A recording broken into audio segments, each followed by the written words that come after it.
Operation clean sweep కార్యక్రమంలో భాగంగా Kakinada rural 14వ సర్కిల్లో కర్ణంగారి జంక్షన్ నుండి మధురానగర్ బ్యాంక్ సెంటర్ రోడ్డు మార్గం వరకు ప్రత్యేక పారిశుద్ధ్య కార్యక్రమాలు ఘనంగా నిర్వహించారు.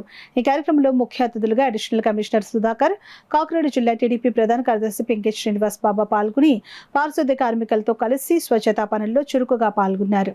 ఒక రాష్ట్రం ఒక పరిశుభ్రత లక్ష్యం అనే నినాదంతో నిర్వహించిన కార్యక్రమంలో బాబా ప్రజలకు పరిశుభ్రత యొక్క ప్రాముఖ్యతను వివరిస్తూ ప్రతి ఒక్కరూ తమ పరిసరాలను పరిశుభ్రంగా ఉంచుకోవడం సామాజిక బాధ్యతగా భావించాలని పిలుపునిచ్చారు.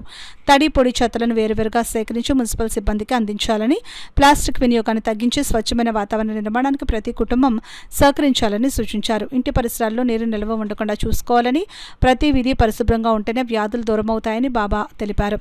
ప్రభుత్వం చేపడుతున్న స్వచ్ఛతా కార్యక్రమాలకు ప్రజలు సహకరించి పరిశుభ్రమైన కాకినాడ నిర్మాణానికి తోడ్పడాలని కోరారు.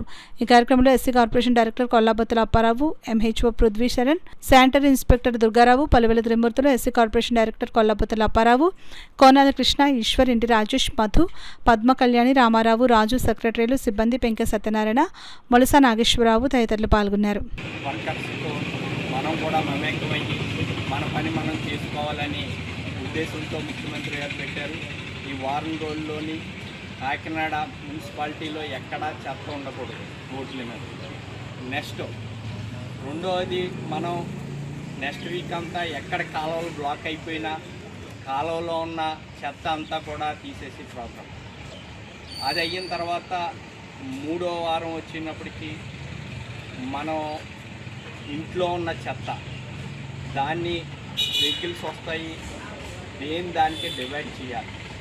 మీ దగ్గర ఎలక్ట్రానిక్ వస్తువులు ఉండొచ్చు, బట్టలు ఉండొచ్చు, లేకపోతే పేపర్స్ ఉండొచ్చు, దానికే సేకరేట్ చేసి మన ఇంట్లో చెత్తను కూడా కమర్షియల్ మెయిన్గా షాప్స్ వాళ్ళు మీ దగ్గర ఉన్న చెత్త మున్సిపాలిటీ వాళ్ళు వచ్చినప్పుడు 3వ వారంలో అన్నీ ఇచ్చేయాలని కోరుకుంటున్నాం. 4వ వారం వచ్చినప్పటికీ 4th వీక్ మనకి పబ్లిక్ టాయిలెట్స్ చాలా తక్కువ ఉంటాయి.